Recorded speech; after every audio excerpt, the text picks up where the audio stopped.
Hello friend, welcome to my channel Avinash sir competition classes. आज मैं आप लोगों के लिए लेकर आया हूं बिहार पुलिस या बिहार दरोगा के लिए बहुत ही महत्वपूर्ण प्रश्न। आप लोगों का बराबर कमेंट मिलता था मुझे कि सर बिहार पुलिस का जो क्लास है वह चालू कीजिए। तो मैं ये 10 प्रश्न लेकर आया हूं आज मैं आप लोगों के लिए, जो बिहार पुलिस और बिहार दरोगा के लिए बहुत ही महत्वपूर्ण है। तो आप लोग इस वीडियो को ज़्यादा से ज़्यादा शेयर कीजिएगा और मेरे चैनल को सब्सक्राइब कीजिएगा।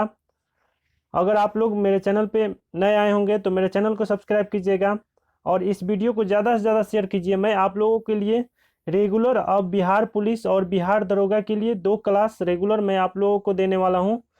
तो अगर आप लोग मेरे चैनल पर नए होंगे तो मेरे चैनल को सब्सक्राइब कीजिएगा। चलिए शुरू करते हैं वीडियो को। फर्स्ट प्रश्न है कि लोकसभा चुनाव अधिसूचित करने का अधिकार किसे है? लोकसभा चुनाव अधिसूचित करने का अधिकार किसे है? ए ऑप्शन में दिया केंद्रीय मंत्रिमंडल, बी ऑप्शन में दिया है राष्ट्रपति, और सी ऑप्शन में दिया चुनाव आयोग, और डी ऑप्शन में दिया लोकसभा अध्यक्ष।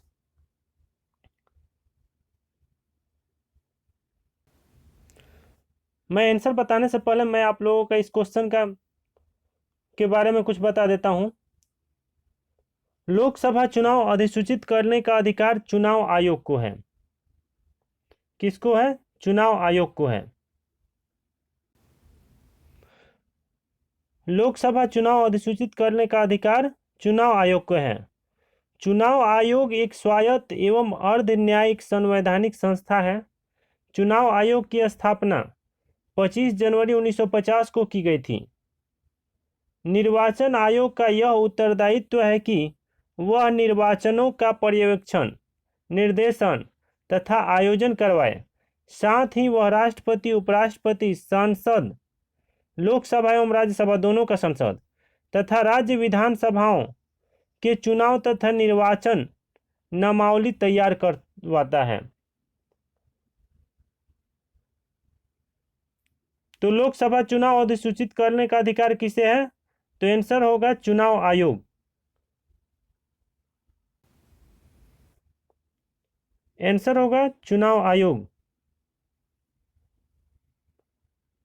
सी नंबर आंसर होगा चुनाव आयोग। लोकसभा चुनाव अधिसूचित करने का अधिकार किसे है? तो आंसर होगा चुनाव आयोग।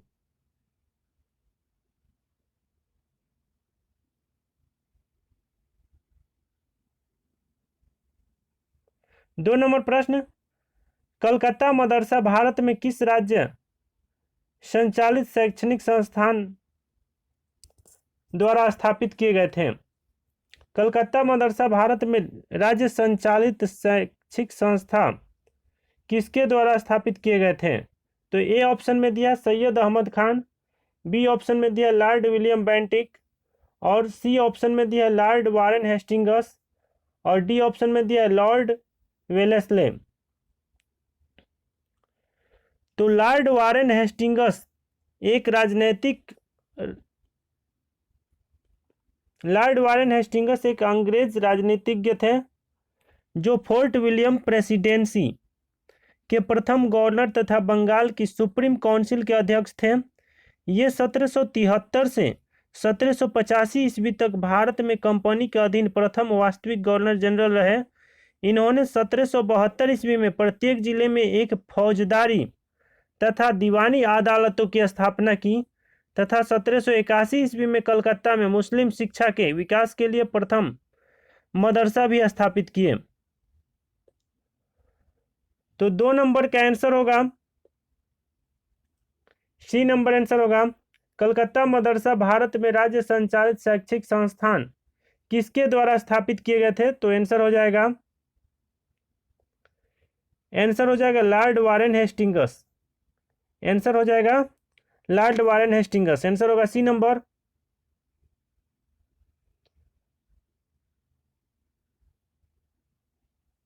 चलते हैं अगले क्वेश्चन की ओर। प्रश्न 3 नंबर है, प्रतिरक्षात्मक रोगों का इलाज निम्न में से किस दवा से किया जा सकता है? प्रतिरक्षात्मक रोगों का इलाज निम्न में से किस दवा से किया जा सकता है? ए ऑप्शन में दिया है पैरोक्साइन पैरोक्साइन। बी ऑप्शन में दिया है H2 रिसेप्टर ब्लॉकर्स।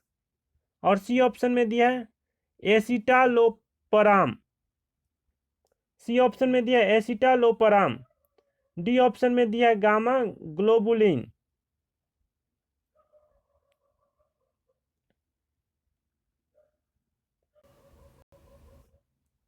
तो प्रतिरक्षात्मक रोगों का इलाज गामा ग्लोबुलिन नामक दवा से किया जा सकता है।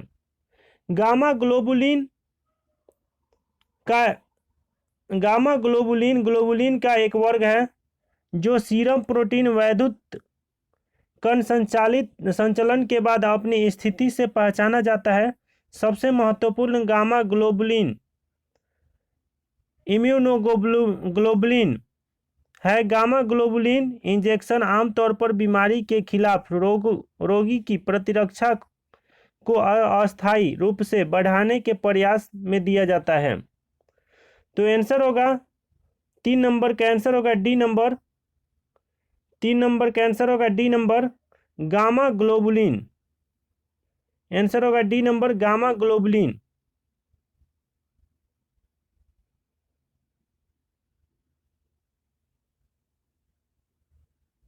चार नंबर प्रश्न, केंद्र राज्य संबंधों में सुधार की सिफारिशों के लिए वर्ष 1970 में तमिलनाडु सरकार द्वारा 3 सदस्यीय समिति की प्रमुख के रूप में किसे नियुक्ति किया गया था? ए ऑप्शन में दिया है M G Ramachandran. B option में दिया है एम के करुणानिधि। सी ऑप्शन में दिया पीवी राजमन्नार। और डी ऑप्शन में दिया है पलानियप्पा चेट्टियार।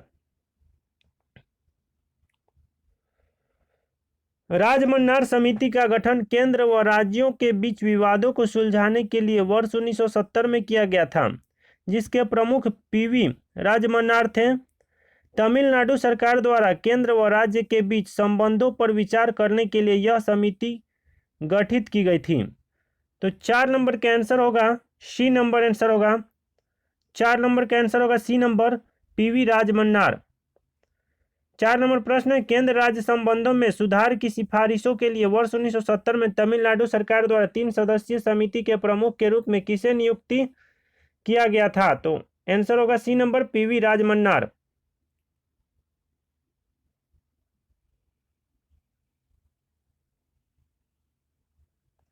5 नंबर प्रश्न, किसी भी हाइड्रोकार्बन के दहन से उत्पाद होते हैं। किसी भी हाइड्रोकार्बन के दहन से उत्पाद होते हैं। ए ऑप्शन में दिया कार्बन मोनोऑक्साइड और कार्बन डाइऑक्साइड। बी ऑप्शन में दिया कार्बन डाइऑक्साइड और पानी। सी ऑप्शन में दिया कार्बन और भाप। डी ऑप्शन में दिया सेलुलोज और कार्बन डाइऑक्साइड। तो किसी हाइड्रोकार्बन के दहन से बने उत्पाद कार्बन डाइऑक्साइड व कार्बन मोनोऑक्साइड होते हैं। हाइड्रोकार्बन मुख्यतः कार्बन यौगिक होते हैं जिन्हें हाइड्रोजन व कार्बन के सरल संयोजन से प्राप्त किया जाता है, जैसे पेट्रोल, डीजल व केरोसिन आदि। ये 2 प्रकार के होते हैं, एलिफैटिक हाइड्रोकार्बन और एरोमेटिक हाइड्रोकार्बन। हाइड्रोकार्बन को वायु या ऑक्सीजन की उपस्थिति में जलाने पर कार्बन डाइऑक्साइड व जल प्राप्त होता है। इस क्रिया को अपूर्ण दहन कहते हैं, जबकि हाइड्रोकार्बन को वायु या ऑक्सीजन की सीमित मात्रा में जलाने पर कार्बन मोनोऑक्साइड प्राप्त होता है। इस क्रिया को अपूर्ण दहन कहते हैं। तो 5 नंबर का आंसर होगा ए नंबर कार्बन मोनोऑक्साइड और कार्बन डाइऑक्साइड। 5 नंबर प्रश्न है, किसी भी हाइड्रोकार्बन के दहन से उत्पाद होते हैं। तो आंसर होगा ए नंबर कार्बन मोनोऑक्साइड और कार्बन डाइऑक्साइड।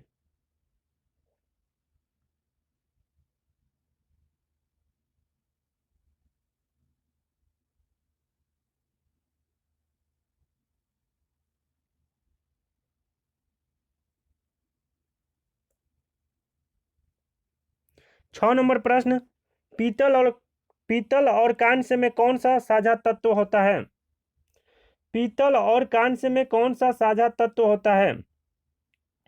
ए ऑप्शन में दिया Cu। बी ऑप्शन में दिया Zn। सी ऑप्शन में दिया Sn। और डी ऑप्शन में दिया सी। तो पीतल और कांस्य एक प्रकार की मिश्र धातु है। पीतल और कांस्य एक प्रकार के मिश्र धातु है जिन्हें कॉपर मिलाकर बनाया जाता है। पीतल के मुख्य घटक कॉपर 70% व जिंक 30%, जबकि कांस्य के कॉपर 90% व टिन 10% होता है। पीतल व कांस्य का उपयोग बर्तन बनाने में, सिक्के व मूर्तियां बनाने में किया जाता है। तो 6 नंबर का आंसर होगा ए नंबर। 6 नंबर का आंसर होगा ए नंबर Cu। पीतल और कांस्य में कौन सा साझा तत्व होता है? तो आंसर होगा Cu। ए नंबर आंसर होगा।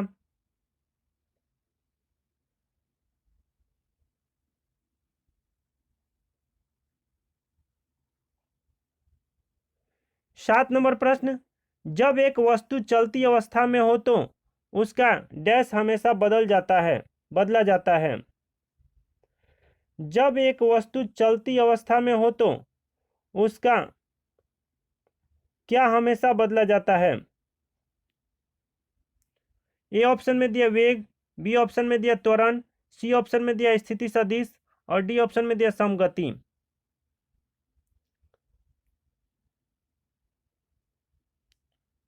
तो जब कोई वस्तु चलती अवस्था में हो तो वेग परिवर्तन के कारण उसका त्वरण हमेशा बदलता है, परिवर्तित होता है। तो आंसर होगा 7 नंबर का आंसर होगा बी। 7 नंबर का आंसर होगा बी, त्वरण। जब एक वस्तु चलती अवस्था में हो तो उसका डैश हमेशा बदला जाता है, तो आंसर होगा त्वरण। बी नंबर आंसर होगा।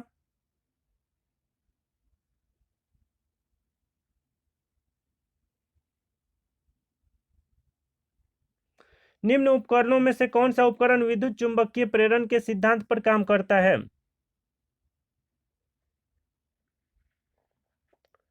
निम्न उपकरणों में से कौन सा उपकरण विद्युत चुंबकीय प्रेरण के सिद्धांत पर काम करता है? ए ऑप्शन में दिया एमीटर, बी ऑप्शन में दिया वोल्ट मीटर, सी ऑप्शन में दिया गैल्वेनोमीटर, डी ऑप्शन में दिया इलेक्ट्रिक जनरेटर।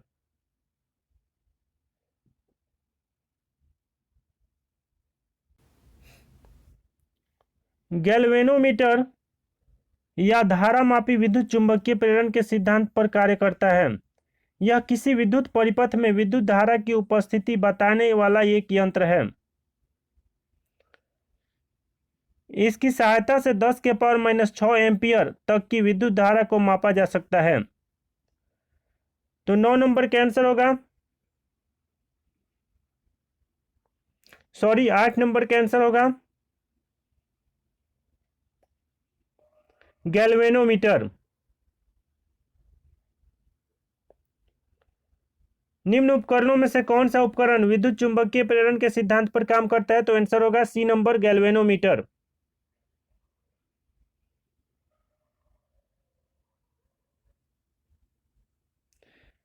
कर्नाटक में खानों का क्या नाम है?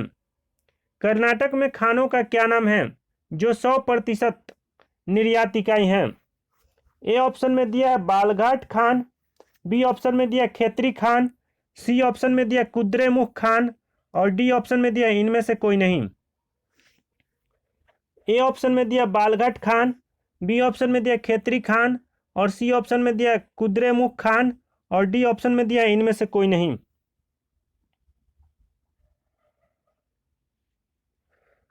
तो कुद्रेमुख खान कर्नाटक के चिंकमंगलूर जिले में स्थित है। कुद्रेमुख खान कर्नाटक के चिकमंगलूर जिले में स्थित है। यह खान मुख्यतः लौह अयस्क के लिए प्रसिद्ध है तथा 100% निर्यात इकाई है। भारत में कर्नाटक राज्य लौह अयस्क के उत्पादन में प्रथम स्थान है, जबकि विश्व में लौह अयस्क के उत्पादन में भारत का चौथा स्थान है। तो इसका आंसर होगा सी नंबर, कुद्रेमुख खान। कर्नाटक में खानों का क्या नाम है जो 100% निर्यात इकाई है? तो आंसर होगा सी नंबर, कुद्रेमुख खान।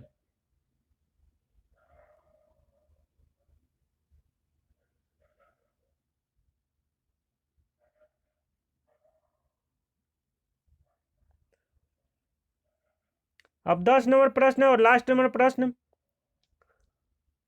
अगर यह वीडियो आप लोगों को अच्छा लगा तो इसे लाइक करना और इस वीडियो को ज़्यादा से ज़्यादा शेयर करना, ताकि मुझे इस प्रकार का ऐसा वीडियो बनाने का मोटिवेशन प्राप्त हो, जो मैं आप लोगों के लिए ऐसा वीडियो हमेशा बनाता रहूं। इस वीडियो को ज़्यादा से ज़्यादा शेयर कीजिए और मेरे चैनल को सब्सक्राइब कीजिए, ताकि मुझे वीडियो बनाने का मोटिवेशन प्राप्त हो। और चलिए, ये लास्ट क्वेश्चन है। आप पुरुषवाचक सर्वनाम का पुरुष है। आप पुरुषवाचक सर्वनाम का पुरुष है। इस क्वेश्चन का मतलब है कि आप जो है वह कौन सा पुरुषवाचक सर्वनाम का है, प्रथम पुरुष है कि मध्यम पुरुष है कि अन्य पुरुष है, उत्तम पुरुष है कि मध्यम पुरुष है कि अन्य पुरुष है। ए ऑप्शन में दिया उत्तम पुरुष, बी ऑप्शन में दिया मध्यम पुरुष और सी ऑप्शन में दिया अन्य पुरुष और डी ऑप्शन में दिया इनमें से कोई नहीं। तो आप जो है पुरुषवाचक सर्वनाम का पुरुष मध्यम है पुरुष होता है। आप जो होता है, देखिए, बोलने वाले को उत्तम पुरुष कहते हैं, सुनने वाले को मध्यम पुरुष कहते हैं, और दो आदमी अगर मिलकर तीसरे आदमी के बारे में बात करें तो उसको अन्य पुरुष कहते हैं। वक्ता या लेखक सुनने वाले अथवा पढ़ने वाले के लिए जिन सर्वनामों का प्रयोग करते हैं उन्हें मध्यम पुरुष सर्वनाम कहते हैं। जैसे तू, तुम, तेरा, आप, आपको, आपका, यह सब मध्यम पुरुष है। तो आंसर होगा बी नंबर, मध्यम पुरुष। आप जो है मध्यम पुरुष है, पुरुषवाचक सर्वनाम का मध्यम पुरुष है। तो इसी के साथ 10 प्रश्न समाप्त हुआ। मैं ऐसा वीडियो आप लोगों के लिए हमेशा लाता रहूँगा और रेगुलर आप लोगों को एक वीडियो बिहार दरोगा और बिहार पुलिस का मेरे चैनल पर मिलता रहेगा। अगर आप लोग मेरे चैनल पर नए होंगे तो मेरे चैनल को ज़रूर सब्सक्राइब कर दें और इस वीडियो को ज़्यादा से ज़्यादा शेयर करें।